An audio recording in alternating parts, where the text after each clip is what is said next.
আসসালামু আলাইকুম ভিউয়ার্স, আশা করছি সবাই ভালো আছেন। শুভ সকাল।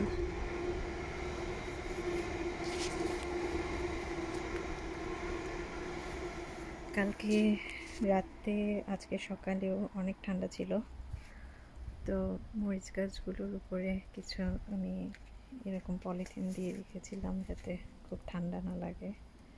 কিছু পলিথিন আবার পড়েও গেছে।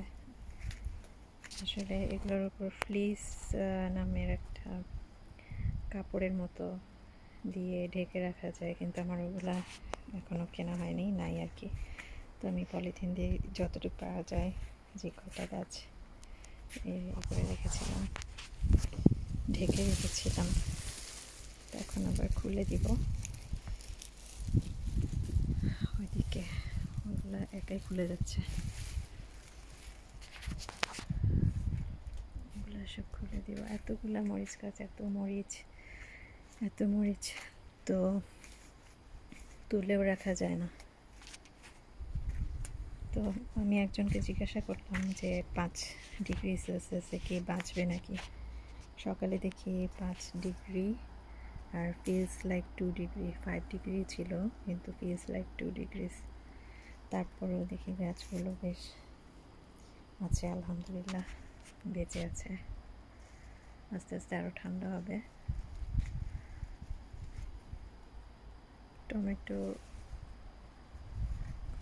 গাছগুলো মনে হয় ঠান্ডায় আরও বাঁচে।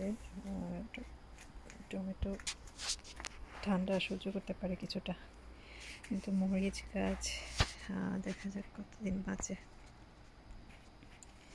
আমার এখানে অনেক মরিচ গাছ, এগুলোকে তো আবার সব, আমার কোনো ইয়ে নেই, কি বলে, গ্রিন হাউস নাই। গ্রিন হাউস থাকলে এগুলো গ্রিন হাউসের ভিতরে রাখলে বেশ কিছুদিন আরও বেঁচে থাকার কথা। এই সাইডেও মরিচ গাছ, একটা বেগুন গাছ আর বেশ কয়েকটা মরিচ গাছের উপরে এরকম পলিথিন দিয়ে রেখেছিলাম। তো বাতাসে অলরেডি সকালবেলা এগুলো খুলেও গেছে। মনে হয় এখন লাগবে না এগুলো পলিথিন দেওয়া, কারণ গাছ যেগুলোতে ছিল না পলিথিন সেগুলো ভালোই আছে দেখছি। আমি মরিচ গাছ আমি আসলে গার্ডেনিংয়ে খুব একটা ওস্তাদ না, এই বছরই একটু বেশি করে লাগিয়েছি, তো অভিজ্ঞতা অর্জন করছি এগুলো দিয়ে, কীরকম কী হয় দেখা যাক।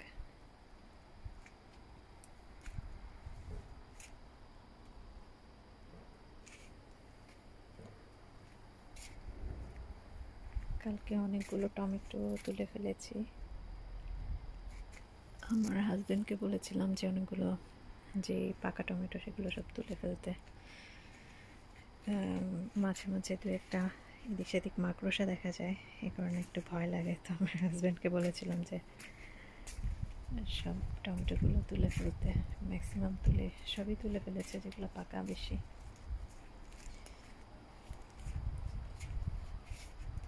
এই গাছটা থেকে মরিচ হারভেস্ট করতে হবে অনেকগুলো।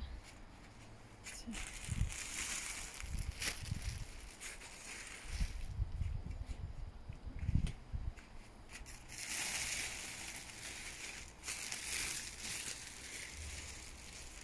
গাছগুলোর জন্য মায়াও লাগছে যে এগুলো মরে যাবে।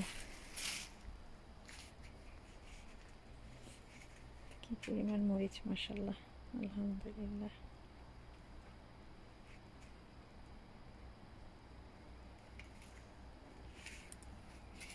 টমেটো এখনো প্রচুর টমেটো আছে গাছে,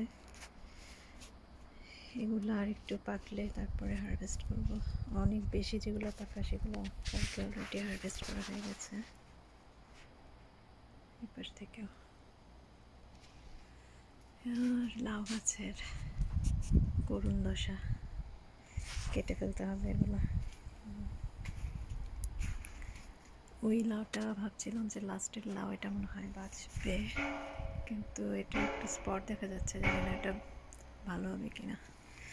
আর এই পাশে একটা তো সিডের জন্য আছে, জানি না সিড রাখতে পারবো কিনা, দেখি।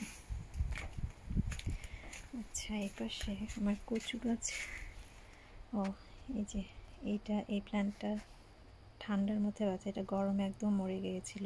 আমি এবার এটা একটু ট্রিম করে দিলাম, তারপরে দেখি যে কী সুন্দর আবার হয়েছে। এটা অনেক দিন বাঁচে, এটা আর কি বছরের পর বছর বাঁচে যদি ঘরের মধ্যে বেশি ঠান্ডায় রেখে দেওয়া যায়। এদিকে কচু গাছগুলায় কচুরমুখী থেকে এগুলা আমি কেটে ফেলেছিলাম, এখন জানি না এগুলো আবার পাশ থেকে কি পাতা বের হবে নাকি মনে হয় এগুলো খেয়ে ফেলবো। আর এই ফ্রেঞ্চ বিনসগুলোয় বেশ কিছু বীজের জন্য রেখেছি। এই ফ্রেঞ্চ বিনসটা অনেক মজা, এই যে এগুলো বীজের জন্য কত বড়, বীজের জন্য বেশ কিছু রেখে দিয়েছি গাছে। এই হলো গার্ডেনের অবস্থা ঠান্ডার মধ্যে। সবাই ভালো থাকবেন, আমাদের জন্য দোয়া করবেন। আল্লাহ হাফেজ।